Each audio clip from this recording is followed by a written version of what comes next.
Buonasera. Buon salve. Allora Marco, oggi facciamo la seconda intervista qua sul canale Tra Cielo e Terra e oggi ci occupiamo di un argomento particolare, parliamo di sciamanesimo. Tu hai un contatto tra le tue conoscenze, oggi l'abbiamo portato qua da noi, quindi la presentiamo, si chiama Manuela, benvenuta. Grazie, ciao. Grazie per essere qui, grazie per condividere la tua esperienza con noi e per quello che fai per l'umanità e gli spiriti. Senti, allora Manuela, raccontaci un po' chi sei, cosa fai nella vita, che progetti hai. Ok, sono una mamma di 2 ragazzi. In principio, insomma, questo metto. E poi appartengo e discendo da una famiglia di guaritori tradizionali sardi. Sono per metà villapuzzese e per metà oristanese. E ho ereditato un po' di caratteristiche da questi, dal ramo dei parenti guaritori, diciamo, con doni sciamanici, e quindi che ricevono notizie in quello che io chiamo il mondo di sogno. Mi interesso di benessere da quando ero ragazzina, quindi oltre a essere cresciuta in un mondo comunque magico sciamanico, in una famiglia così, che è sobria e comunque diciamo una famiglia che non vedi, non diresti, ecco, non è che ci sono, a parte io che ho tutto un gusto particolare di vestirmi, ma quello ha a che fare col mio amore per l'arte, che sono diplomata in arte, però è stata una cosa, comunque una cosa importante per me, crescere e poter coltivare all'interno di una famiglia dove diverse persone hanno diverse caratteristiche e dove non ti senti dire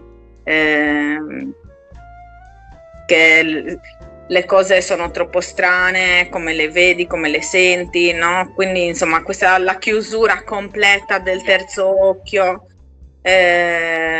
Sì, anche lì ovviamente ti venivi guidata un po' alla sobrietà. Ecco, non è che potevi andare in giro a dire tutto quello che sentivi o percepivi, cioè eri comunque se no un po' la strana. Non che i miei amici e le mie amiche di vecchia data lo sanno, se io gli dico ti ho sognato, chiamami, dopo 3 minuti mi sta squillando il telefono.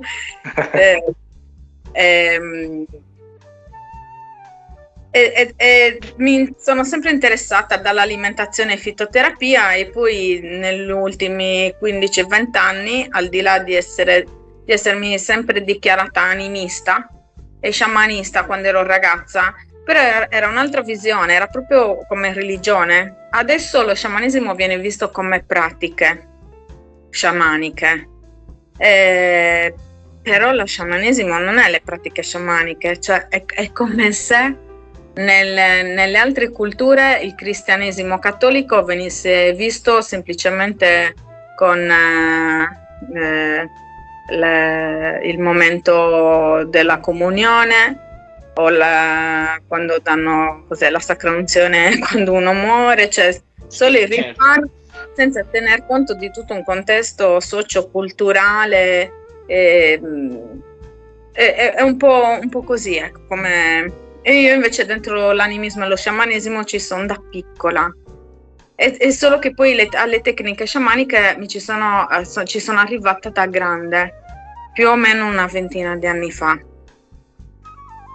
attraverso varie scuole. Molto interessante. Non so se volete farmi delle domande mirate, se no io qua parlo per giorni. E magari guarda, una domanda avrei io, così mirata per magari anche chi ci segue, che magari non sa cos'è l'animismo. Se puoi dirci a parole tue cos'è l'animismo, potrebbe essere interessante a tutti quanti. l'animismo viene vista come il principio di tutte le fedi e di tutte le religioni e in poche parole ti dice che ogni cosa ha uno spirito. Io la chiamo, per spiegarla nei nostri tempi, un'energia vitale intelligente con cui si può comunicare, e c'è chi ci comunica meglio e c'è chi ci comunica, cioè come dire, ci sono dei gradi di comunicazione, c'è chi ci comunica col grado 1 e c'è chi ci comunica col grado 10. Certo. Alcune famiglie e alcune persone riescono a comunicarci, diciamo, col grado 10 e quelli sono poi quelli che, attraverso un riconoscimento sociale, là dove le culture sono animiste e sciamaniche, diventano gli sciamani o le sciamane, ovviamente dopo un addestramento. Per cui l'animismo dice ogni cosa è permeata da un'energia con cui si può aprire un dialogo. Nella nostra cultura sarda, per esempio, è rimasto legato all'animismo è rimasto molto il contatto con gli antenati, per farmi capire meglio. E quindi, per dire, quando sogniamo i nonni, i bisnonni, i defunti della famiglia, no? Solitamente si dà importanza a questo. Ora, quello è il contatto con gli spiriti, che in gergo comune si chiamano fantasmi o comunque il mondo dei morti, però non è solo quello, esistono gli spiriti delle montagne, dell'albero, gli spiriti delle famiglie, e quindi si può anche comunicare con quello. Alcune famiglie, alcune persone lo riescono a fare in maniera più sciolta e quindi vengono addestrati per diventare sciamani e sciamane. Quando una persona riesce a farlo in maniera sciolta, si chiama in alcune culture, ha più o meno il nome o la malattia della natura, perché se non si risponde alla chiamata sciamanica, cioè ai propri doni, è come se si venisse sovrastati dai doni e quindi molto spesso ci si ammala, oppure appunto si chiama chiamata sciamanica. Però ogni popolazione, noi lo chiamiamo sciamanesimo perché gli antropologi hanno deciso di chiamarlo sciamanesimo, è un po' una parola internazionale, però ogni popolo ha il nome per chiamare gli sciamani e le sciamane, cioè noi abbiamo i Sabbrevadorasa e Abrevadorisi, abbiamo i Sanadorasa e Sanadorisi, Maghiargi, Bruge, sono tantissimi i nomi, Fizzas de Luna, che si occupano solo della cura con le erbe, sono tantissime le sfumature. Ho risposto? Sì. Grazie. Ecco, se dovessi spiegare a chi non sa nulla di questo mondo cos'è lo sciamanesimo e cos'è uno sciamano, cosa fa uno sciamano, come lo spiegheresti? Allora, ti parlo per quella che è la mia via e la mia esperienza di vita. Ok, lo sciamanesimo è il contatto con gli spiriti. Non è una fede cieca, nel senso che le culture animista sciamaniche hanno rapporti con gli spiriti, cioè sognano i nonni, sentono, non è una cosa che stupisce passare accanto a un albero e sentire magari che quell'albero in un qualche modo ti comunica qualcosa. Non si esaltano come se fosse chissà che cosa, è normale in quelle culture.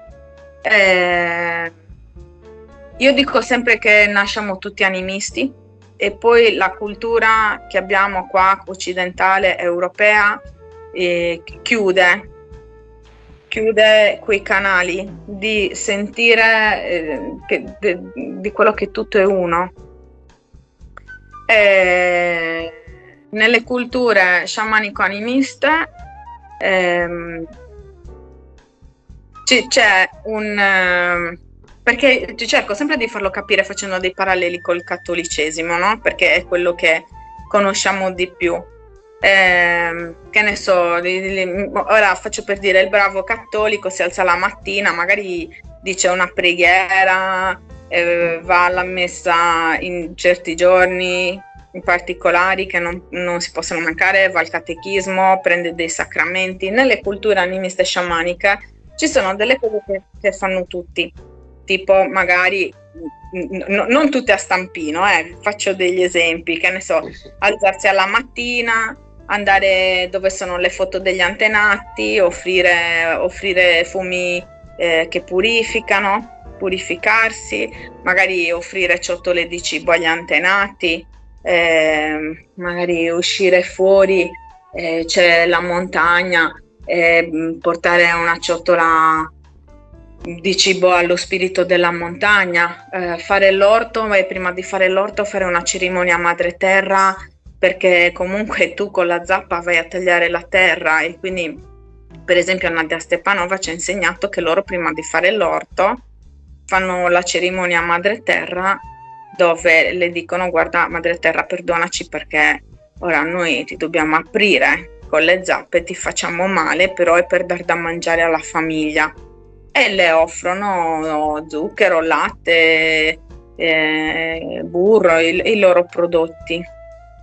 E quindi ci sono delle cose che sanno fare. Loro anche capiscono, per esempio nella loro cultura, se ci sono certe malattie che sanno, per esempio, se fai adirare uno spirito dell'acqua, cioè se ti ammali i polmoni, potresti aver fatto adirare uno spirito dell'acqua. No, allora magari uno dice: che sto male ai polmoni, ma sai che l'altro giorno ho buttato una cosa in quel torrente, no?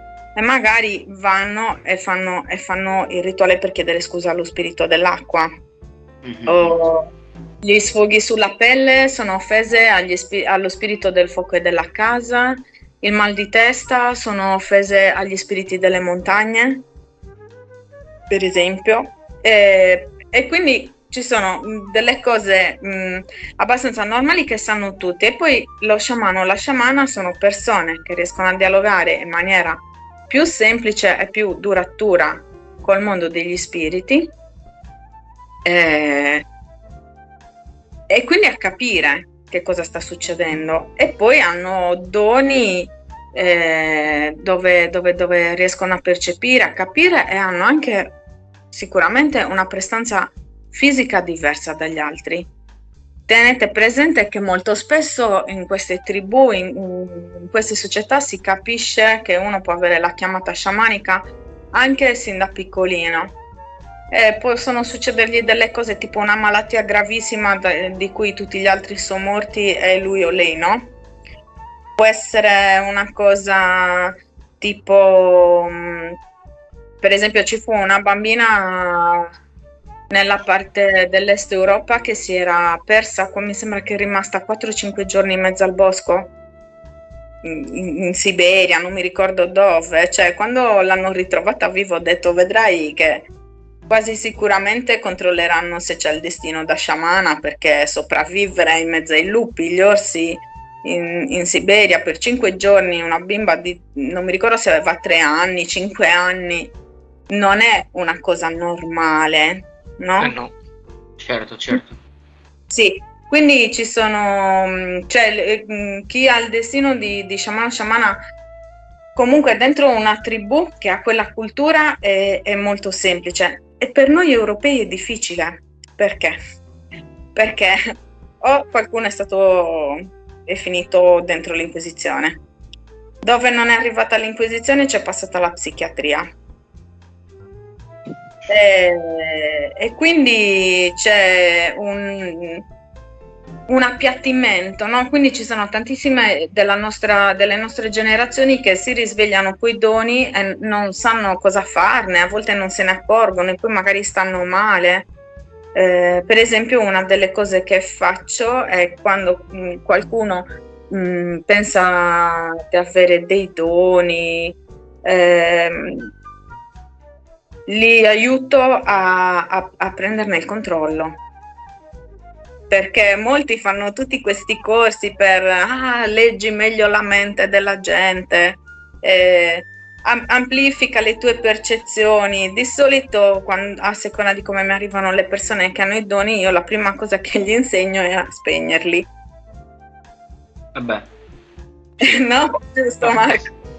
Sì, perché altrimenti schizzi un po', cioè mischi il mondo degli spiriti con quello degli umani e il tuo cervello dopo un po' fa...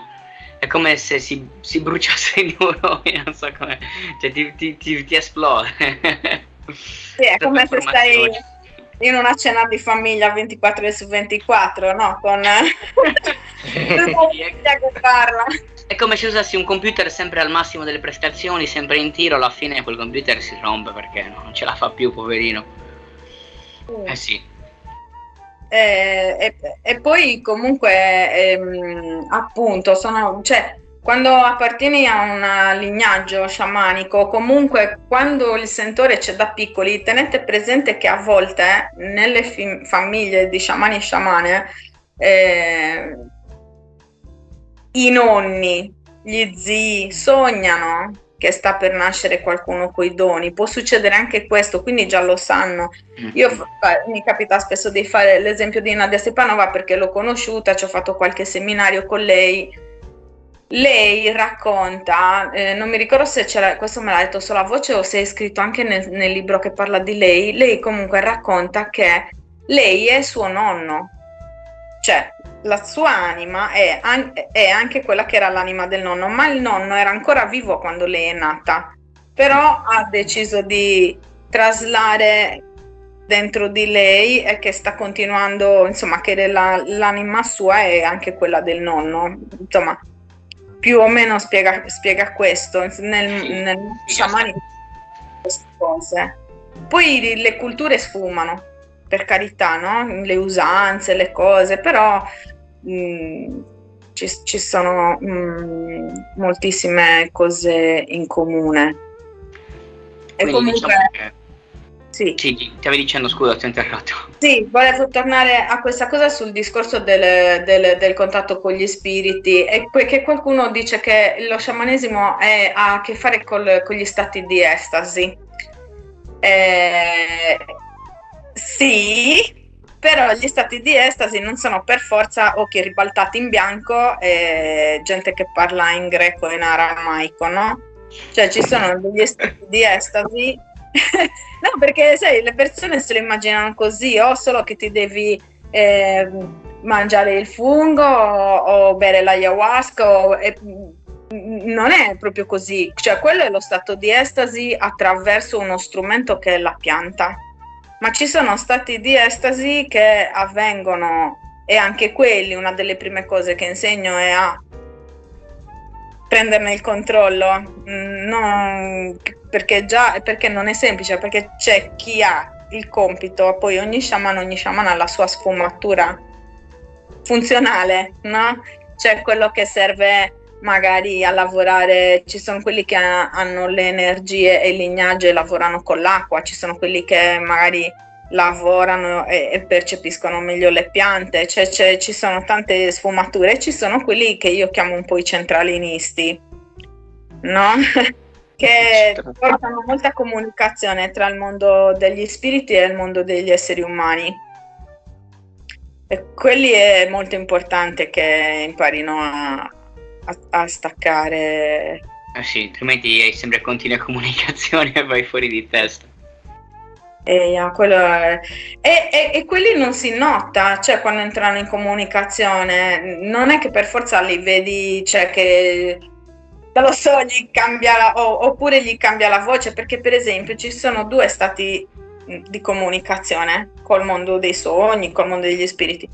Uno è l'incorporazione, noi in Sardegna ce li abbiamo tutti e due, invece quasi tutte le culture sciamaniche hanno o l'una o l'altra. In Sardegna ci sono storie di incorporazione, per cui che è quello dove la persona magari cambia un po' l'espressione del viso, i lineamenti, cambia la voce. Era così la Sibilla Barbaricina. C'è il libro sulla Sibilla Barbaricina ed era la zia di un mio amico, che dopo l'ho scoperto, per esempio, no? Perché ho degli amici cari in Barbagia e lui mi raccontava sempre di questa zia che gli andavano dentro, mi sembra un medico, insomma, che lei, a seconda del personaggio che gli entrava dentro, si metteva gli occhialini, se non sbaglio uno fumava la pipa, non mi ricordo. E poi una ragazza, quando vivevo in Emilia Romagna, aveva il libro della cosa Barbaricina, della Sibilla Barbaricina, e mi raccontava cosa c'era scritto e io gli ho detto, sembrano i racconti del mio amico, quindi l'ho chiamato ed era davvero la sua zia.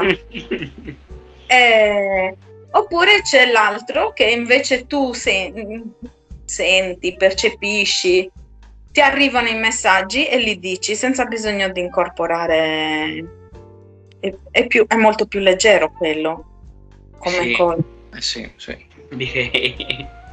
Ok, e si nota meno, non passa più inosservato. Quindi è vero, lo sciamanesimo ha anche a che fare con lo stato di estasi, però tenendo presente che gli stati di estasi è più una cosa degli sciamani. La comunicazione con gli spiriti, il percepire gli spiriti è di tutti, però la comunicazione diretta con gli spiriti è più degli sciamani e delle sciamane, anche questa è una sfumatura importante.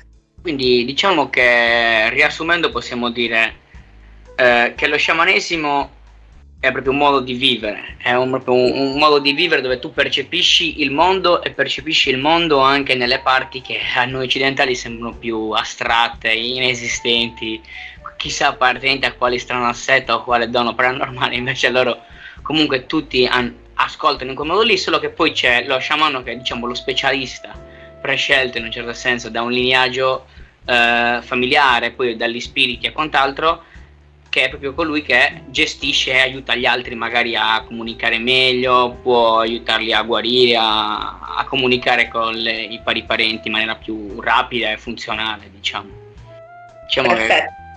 Che bravo Marco, ti sei impegnato. Feedback perfetto, ok, perché almeno sentono la mia spiegazione, il tuo feedback, le cose vengono comprese meglio, è importante. Sì. Senti, ma io girovagando su TikTok ogni tanto mi capita di beccare qualche sciamano qua e là. Marco ride perché qualcuno l'abbiamo anche contattato e lasciamo perdere anche eventuali risposte, lasciamo perdere. Però mi è sembrato di capire che ci siano diversi tipi di sciamanesimo, però non so, adesso tu magari ce lo puoi spiegare, è così? Sì. Poi c'è sciamanesimo e sciamanista, sicuramente, se non sbaglio. Sì, sciamano e sciamanista, perché allora, a parte che riuscire a coniare le parole, insomma, è un po' difficile. Diciamo che c'è per ogni sciamano e per ogni sciamana c'è uno sciamanesimo, nel senso che ognuno percepisce. Anche Nadia Stepanova nella sua famiglia ci ha detto, non è che nella mia famiglia sono tutti, lei è molto vedente. Lei vede molto, ok? Però lei ha detto, io per esempio ho mio nipote, lui sente e non vede, no? Quindi ci sono sfumature. Poi ovviamente che a seconda della famiglia, a seconda del territorio, ci sono sempre delle similitudini, no? I nativi americani offrono agli spiriti il tabacco e il mais, più altre cose, ecco, non è che io sono lì proprio, però per dire, i prodotti di lì. Ma in Mongolia offrono il latte cioè loro sono popoli nomadi, hanno la casa in un carro e magari offrono il burro, il latte e qualche prodotto loro. E quindi rispetto alle offerte cambiano gli spiriti, cambiano le tradizioni. Di base c'è il fatto che lo sciamano e la sciamana e lo sciamanesimo, quelli che in gergo New Age diciamo di luce, ok, dovrebbero sempre cercare di tenere ordine, far star bene le persone, far star bene il clan, far star bene la società, perché cioè, se tutti i singoli stanno bene si fa parte di una società che sta bene, e quindi cercare sempre di portare bene, di portare guarigione e di portare guarigione e equilibrio nella natura, nella cultura, come dicevi te Marco, sciamanica. Nella cultura sciamanica la natura non è l'albero, ma è l'albero e il suo spirito. Per cui il concetto di equilibrio è a 360 gradi, è olistico, no? Quindi spirito, corpo, mente, ambiente, tutto deve stare in equilibrio. E poi adesso, per quello che è la mia cultura, sullo sciamanesimo, ci sono diverse correnti, cioè ci sono sia gli sciamanesimi, quelli tradizionali, ancora vivi. Poi ci sono per esempio il core sciamanico di Harner, che è uno sciamanesimo New Age, cioè dove Harner è un antropologo e ha studiato tantissimi sciamanesimi tradizionali, ne ha estrapolato il sunto, ok, e ha tirato fuori delle tecniche di guarigione, il recupero dell'anima, la ricerca dell'animale di potere, tante altre tecniche, ed è dichiaratamente New Age. E poi ci sono delle correnti un po' ambigue, che sono difficili da capire, perché magari sono insegnanti, persone che guidano a degli sciamanesimi che dicono tradizionali e magari non sono proprio tradizionali. Insomma, siamo nello sciamanesimo vario ed eventuale. Io di mio, quando uso tecniche tradizionali sarde, lo dico, ho canalizzato tecniche nuove, perché se i vari sciamanesimi hanno anche tante diverse tecniche è perché comunque qualcuno nella stirpe, nel lignaggio gli è arrivato, cioè i tempi cambiano, le malattie cambiano, gli disequilibri cambiano, quindi ci può stare che arriva un disequilibrio diverso dal solito e quindi canalizzi e ti arriva, e insieme al dialogo col mondo di sogno, il mondo degli spiriti, magari ti arrivano le soluzioni per quelle nuove disarmonie, no? Però almeno per quella che è la mia via, io ci tengo sempre a dire, ok, guarda, questa è una tecnica antica, questa è una tecnica nuova, mi sembra importante farlo sapere alle persone. E anche quando tecnica è nuova, comunque io ho bisogno di studiarla.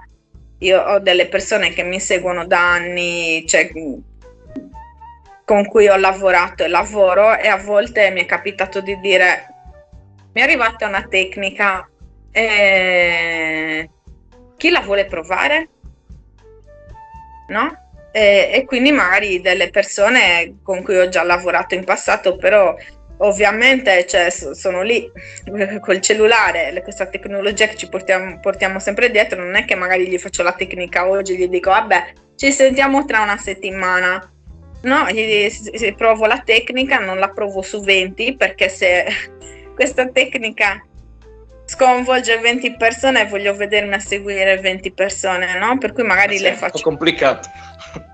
Le faccio a due, una a una, gli faccio prendere appunti, cioè la studiamo insieme, tutto quello che la tecnica, gli effetti che gli fa, in modo che io possa capire. E non è che dopo che ho provato 3 persone, magari faccio passare un anno. Solitamente quando canalizzo una tecnica provo un tot di persone e poi anche faccio passare un anno per vedere poi quella persona in un anno quanto cambia. Cioè almeno personalmente, se mi capita che mi arrivino nuove tecniche, prima di usarle proprio, insomma, con più persone e con persone sconosciute che non conosco, perché poi anche ognuno, a seconda del vissuto che ha, non è che le tecniche funzionano in maniera standard. Se uno ha l'unghia incarnita lavora in un modo, se uno ha la psoriasi funziona in un altro, no? E già vi sto parlando di cose fisiche, cioè, ma magari se una persona può essere una persona che magari soffre di nostalgie, oppure una è iperattiva, magari è piena di adrenalina, cioè sono tante le sfumature da vedere e quindi ci vuole tempo e pazienza.